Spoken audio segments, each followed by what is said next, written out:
Hi everyone, and welcome back to my channel. So today I'm going to be doing a topic that has been something that I've been thinking a lot about for many months now, and it's the topic of baby fever, or like that urge that some people get at a certain point in their life to have babies.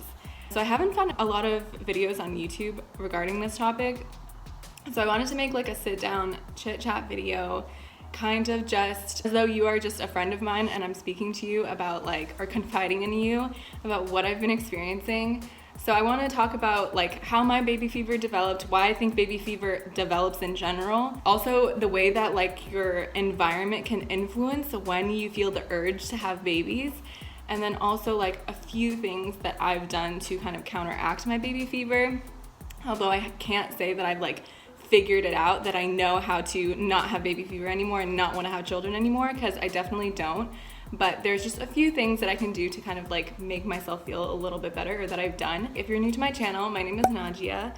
I put out new videos every Tuesday, usually surrounding some kind of topic that has to do with self-improvement, mental health, and usually those conversations are infused with my Islamic values. Okay, so I think that when somebody starts experiencing baby fever, like this sudden urge to have babies, it oftentimes happens at a point in your life when you're not ready to have babies. So like there's kind of like an imbalance between your desire to have babies and your actual ability to have babies.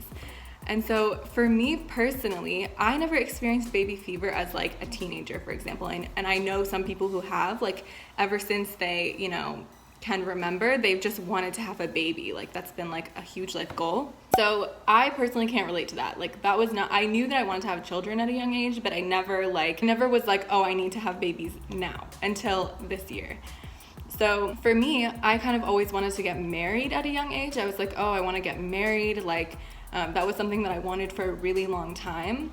And I did end up getting married at 21, so pretty young. But the whole I need to have babies things didn't start until this year, when I started living with my husband, because we were living apart for a year. We were doing a long distance relationship kind of thing for a year after we got married. And so it didn't start until now. And I think it has to do with a lot of factors, actually. I think it has to do with I just want to see what a combination of him and me will look like. I want to know how our features together would combine into a little human. And I think that's what a lot of people can relate to. They want to see what the output of them would be. So that's one reason. I also just want to experience pregnancy. On the one hand it looks difficult, but on the other hand it also looks like an amazing experience. So that's something that I'm really excited to experience. And just overall, I just have this urge, I want to have babies. They're so cute and adorable, especially when they're really little. I worked with children last year and I got very, very attached to the kids that I was working with. So I just want babies, little babies in my life. So another thing about my baby fever is that as I've had baby fever, what I've been doing is I've been binge watching 2-week wait symptoms, symptoms people have when they're pregnant. I've been binge watching labor and delivery vlogs and birth stories. I've been binge watching teen mom videos, and I don't even know why, just anything mother related. I've been binge watching pregnancy updates, so when people are pregnant and then they update their followers about that. So that's been my experience, is that a way of me coping with my own baby fever is that I've been living vicariously through other people on YouTube. So I don't know if you have baby fever, if that's something you can relate to, but that's something that I've been doing. It helps a bit. It makes me feel I guess I wouldn't say it makes me feel less baby feverish. It just makes me more excited about the topic, or kind of be able to put out my energy in a certain way.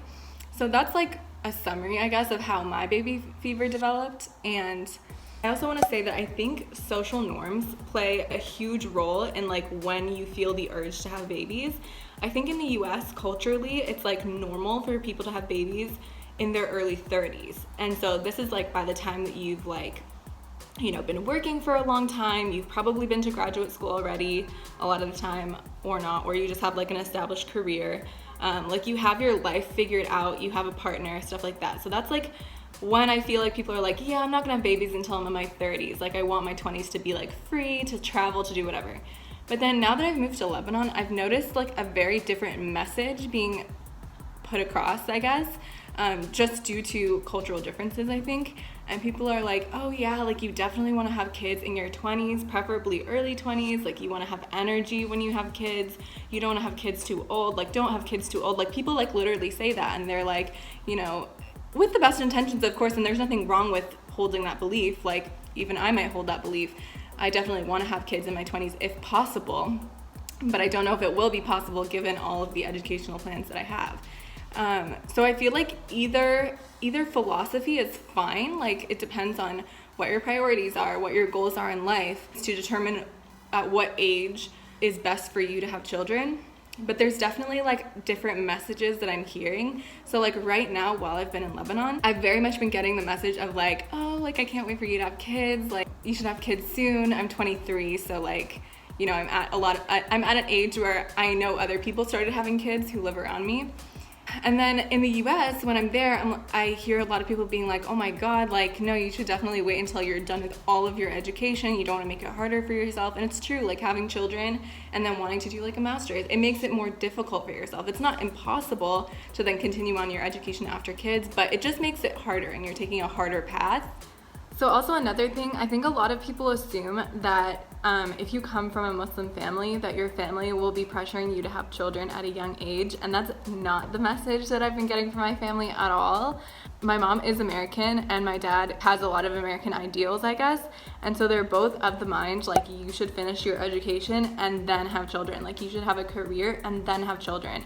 So that's another thing, like I think people get different messages, not only from their social environment, but also from their family members. And for me, the message I've been getting is like, wait to have kids until you're like financially ready, which is a good message to give, right? Like you should wait until you have the money to have children. But that doesn't change the fact that I feel like I want to have kids now, regardless of the fact that I'm not financially ready or ready in any other aspect, like educationally ready, career-wise ready. I'm just not ready to have kids, but I want to. But I guess for me, as somebody who like wants to have kids in my 20s if I can, it's like I'm just finding like a disconnect, I guess, with like what my brain knows is going to be the easier option for me and what like my heart wants, which is to have babies.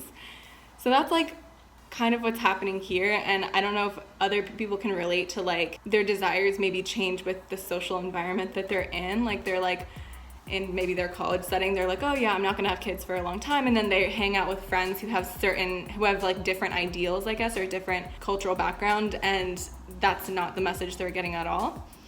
So I just wanted to put that out there, that that's like definitely something that will influence at what age you feel like you should have kids or what age you feel like you need to have kids. Things that I've done to offset my baby fever, to like try to reduce it if I can, because I know I'm not at a place right now where I'm ready to have children. One thing that I did at the beginning of the year, and this was kind of in an effort to dampen my baby fever, was I got a cat. And you know, that might sound ridiculous, like why would you try to fill that void with a cat? But like I was like, I need to be like shocked out of this desire to have kids, because I need to like feel the responsibility and like feel the like financial burden. Not that my cat is like a huge financial burden, but you know, if she's a financial burden for me, or like even a small one, then I can't even imagine how many financial hardships I would have with an actual baby. So I was like, okay, I need something to like feel the responsibility of being like responsible for another being. So I got her, and I definitely would say that it's worked a bit, like especially more so in the beginning than now. It's worked a little, like it's made me like think more realistically about like what I can and can't do in terms of like finances, in terms of just general responsibility. Like I want to continue studying, so like wanting to continue studying, I couldn't spend my time or like most of my time on a newborn baby. So having her has kind of like helped me bring myself back to reality, if that makes sense. However, I still feel the desire to have babies, but maybe I'm a bit more realistic about it now that I got a cat and was like, okay, I have some responsibility now. She's kind of like my baby, so like I need to just chill on the wanting to have babies thing. And then another thing, which is something I actually talked about in my last video, which I'll put the title right here so you can click on it if you want, and I'll also put a link in the description box. But something I talked about in my last video was that like a way of coping for me often reverts back to my religion. And so something that I try to keep in mind is that like the things in my life that are ready to happen for me now will happen for me now. Like whatever is destined for me right now will happen to me, and whatever is destined for me at a different time in my life will come to me at that time. So whatever is willed for me is not going to miss me, and whatever is not willed for me is not going to come to me. So like if it's time for me to have a baby now, then like, you know, I might get pregnant in a month. But then if it's not time for me to have a baby, then I won't have a baby until it is time. So it's kind of just like remembering that this is kind of something that I need to just like be patient with, and just remember that it'll come to me when it's time. And then also just to like make dua or like pray to God that having a child will happen for me at the right time, whatever the right time is, because I won't know exactly when the right time is. People are always saying that like there's never a perfect right time to have a baby. So I just make dua that whenever it is the right time for me to have a baby, that's when I'll have one. That's like the best I can do, the best I can ask for. So yeah, that's basically my video about baby fever. It's not a super long one, but I just wanted to share with you guys, like, this is how I have been feeling, and I know a lot of friends of mine can relate, so I would assume that whoever clicks on this video might also feel the same way, and is just kind of looking for somebody to relate to. Maybe some people out there can be helped by knowing that there's just somebody who's also going through the same thing that they're going through if they're also experiencing baby fever. Anyways, guys, thank you so much for watching. Please don't forget to like this video if you enjoyed it. Feel free to comment down below, especially if you can relate to what I'm saying, if you're also experiencing baby fever, and maybe just like add in when you started to feel baby fever, like at what stage in your life, at what point in your life you started to be like, oh my God, I need to have babies, but I can't. And also don't forget to subscribe to my channel because I put out new videos every Tuesday. And I will see you guys next week. Thanks for watching.